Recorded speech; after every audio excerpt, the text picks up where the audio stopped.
है। यदि यज्ञ ही नहीं होंगे तो देवता अपने आप बच जाएंगे।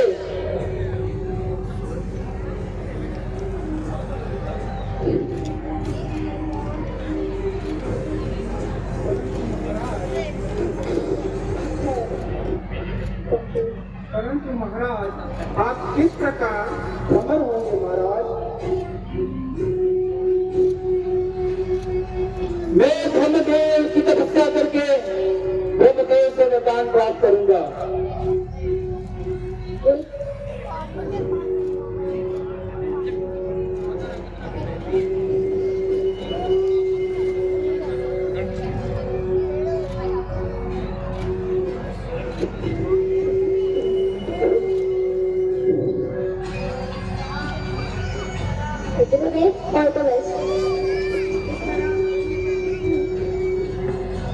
मैंने भक्तों और ब्राह्मणों को विजय प्राप्त कर ली है। हे विष्णु, तुम्हें क्या लगता है मैं तुम पे विजय प्राप्त नहीं कर सकता? तुम्हारे साथ तमाम देवताओं के लोगों को भी मैं जीत सकता हूं। मैं ब्रह्मलोक और इस अखिल ब्रह्मांड का एक छत्र राजा बनूंगा और इस पूरे ब्रह्मांड का परमेश्वर बन जाऊंगा।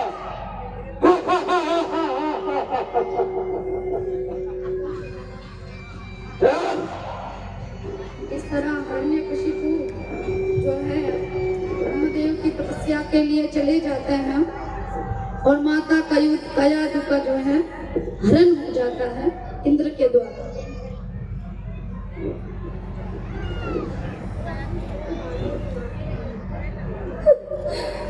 ओम ब्रह्मदेवाय नमः। ओम ब्रह्मदेवाय नमः।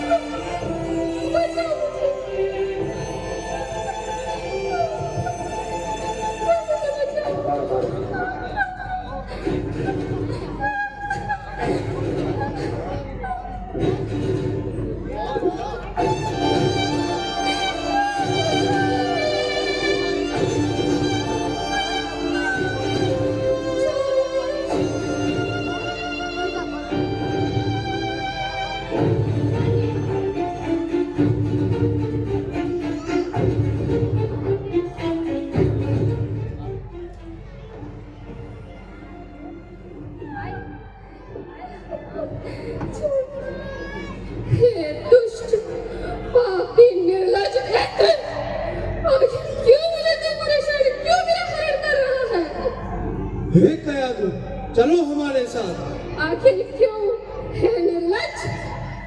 जब तक हम हिरण्यकशिपु से प्रतिशोध नहीं लेते तब तक तुम्हें हमारी शरण में लेना पड़ेगा।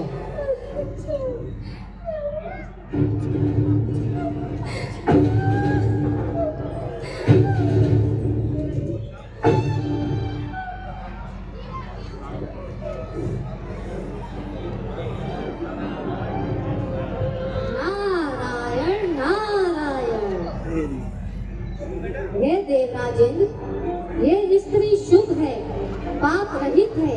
तुम्हें इसे क्रूरतापूर्वक घसीटना नहीं चाहिए। ये परम सौभाग्यशाली है अथवा किसी की पत्नी है। तुम इसे तुरंत छोड़ दो।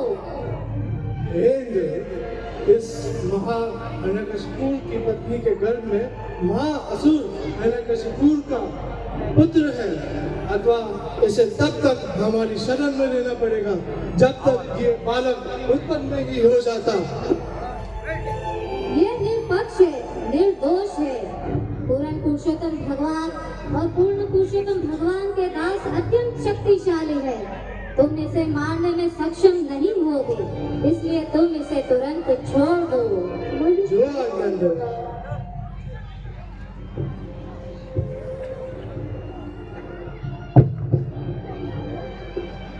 हे पुत्री, तुम्हारे पति के आने तक तुम मेरे आश्रम में रहो। जो आज्ञा गुरुदेव।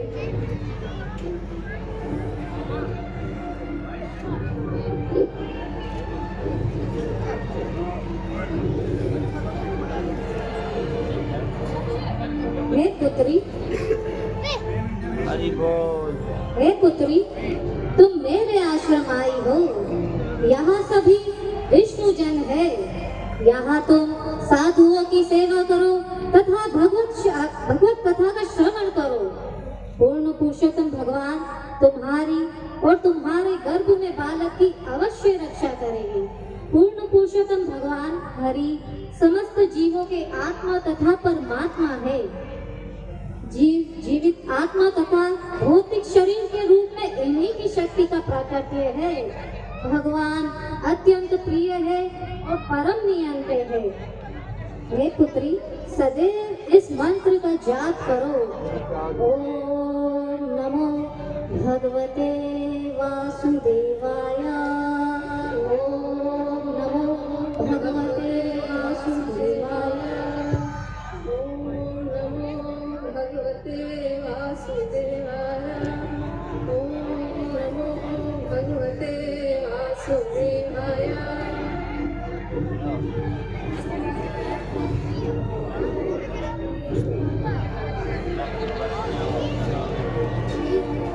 इस तरह माता कयाधु के गर्भ से प्रहलाद जन्म लेते हैं और नारद मुनि जी जो हैं उनको भगवत कथा और भगवत प्रेम का जो है उपदेश देते हैं। भक्तराज प्रहलाद महाराज की। हे पुत्र प्रहलाद, तुम भगवान विष्णु के भक्त बनकर इनके नाम का जप करो। सदा ही इनके नाम पर स्मरण करो। संसार के कण कण में मेरे प्रभु विराजमान है। ऐसा कोई स्थान नहीं जहाँ मेरे प्रभु मौजूद ना हो। एक भक्ति योगा ही साधन है। श्रवणम, कीर्तनम, वंदनम के जरिए ही भगवान मुकुंद के चरण कमल की सेवा कर सकते हैं। तुम चाहे ब्रह्मा बन जाओ, शिव बन जाओ या बहुत बड़े ज्ञानी बनकर तपस्या करो, यज्ञ करो, भगवान इन सब साधनों से प्रसन्न होने वाले नहीं है। जब तक मनुष्य इनकी अविचल भक्ति नहीं करता। एक निष्ठावान भक्त के बिना सब कुछ दिखावा मात्र है। इसलिए मैं तुम्हें आदेश देता हूँ, तुम पूर्ण पुरुषोत्तम भगवान को प्रसन्न करने के लिए उनकी भक्ति को स्वीकार करो। हे प्रहलाद, जिस प्रकार तुम मुझे देख सकते हो, इसी प्रकार तुम भगवान विष्णु को भी देख सकते हो। परंतु इसके लिए तुम्हें मेरी दी हुई शिक्षाओं को दृढ़ संकल्प करके पूरा करना होगा। भगवान के नाम को सदा ही जप करना होगा। सदा ही भगवान के नाम को स्मरण करना होगा। यही मनुष्य जीवन का लक्ष्य है।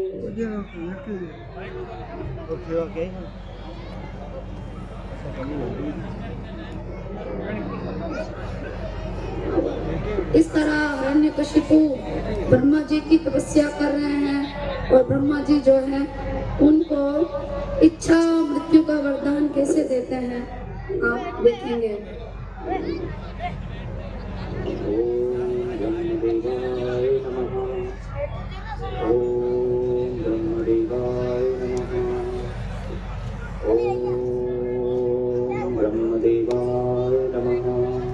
हे वत्स, आंखें खोलो।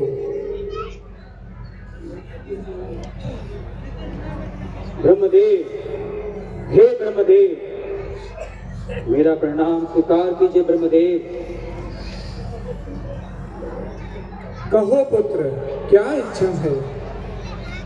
ब्रह्मदेव, मैं चाहता हूँ कि आप मुझे अमरता का वरदान प्रदान कीजिए।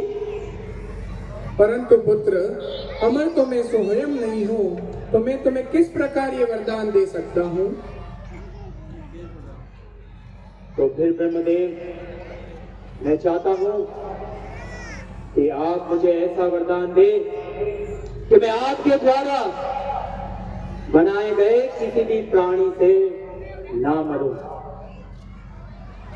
न वह प्राणी हो, न वह प्राणी, न वो जीव हो, न निर्जीव, न वो मनुष्य हो, न देवता हो, न मैं दिन में मरूं, न रात्रि में, न घर के बाहर मरूं, न घर के अंदर, न इस धरती पे और न ही आकाश पे किसी भी प्रकार मेरी मृत्यु ना हो। हे ब्रह्मदेव, मुझे ये वरदान प्रदान कीजिए। तथास्तु। इस तरह ब्रह्मदेव उनको ये वरदान देते हैं कि वो किसी भी जीव से मारे नहीं जाएंगे। और भक्त प्रहलाद जो है वो आ जाते अपने पिता हिरण्यकशिपु के महल में दोबारा और अपने पिता से पहली बार मिलते हैं। पिताजी, प्रहलाद, मेरे पुत्र प्रहलाद, पिताजी, मेरे पुत्र प्रहलाद,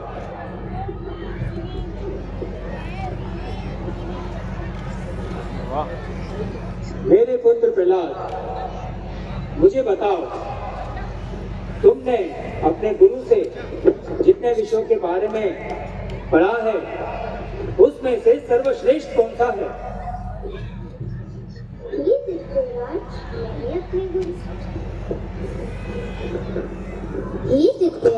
मैंने अपने गुरु से सीखा है कि ऐसा कोई व्यक्ति नहीं जिसने शारीरिक और शारीरिक जीवन स्वीकार किया है, वे निश्चित ही रूप से चिंताग्रस्त रहता है, क्योंकि वे ऐसे अंधेरे कुएं में गिर जाता है जहाँ पर जल नहीं रहता, केवल कष्ट ही कष्ट मिलता है।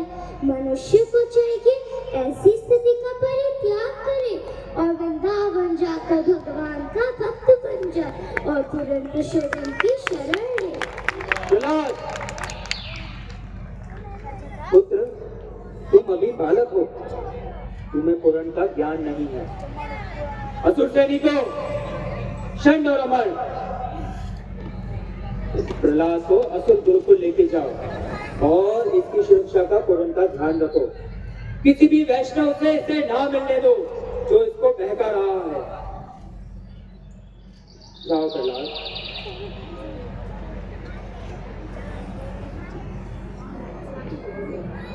हरि बोल, हरि हरि।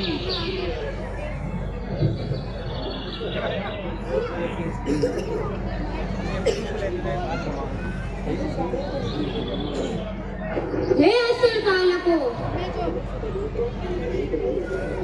हे असुर बालकों, हिरण्यकशिपु हमारे भगवान हैं और विष्णु हमारे शत्रु हैं। हमें विष्णु से प्रतिशोध लेना है और तुम्हें गुरुकुल से यही शिक्षा लेनी है। हिरण्यकशिपु भगवान की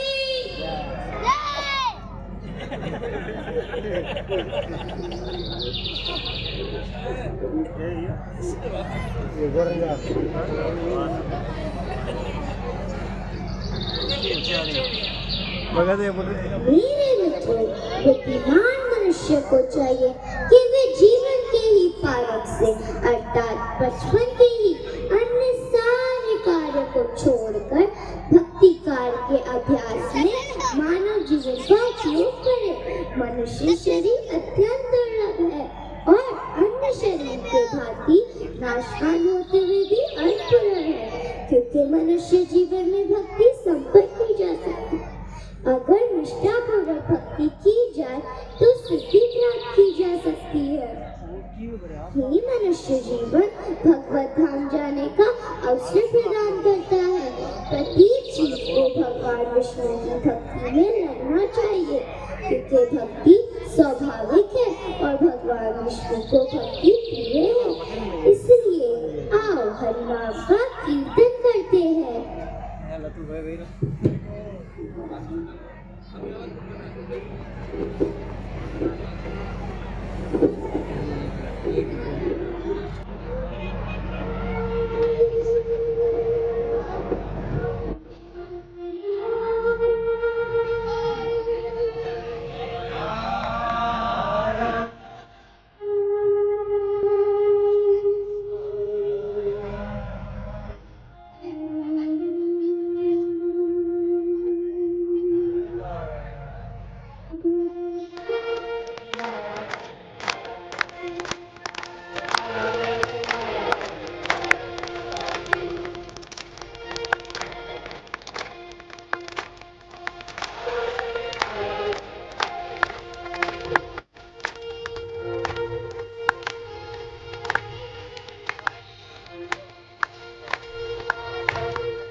है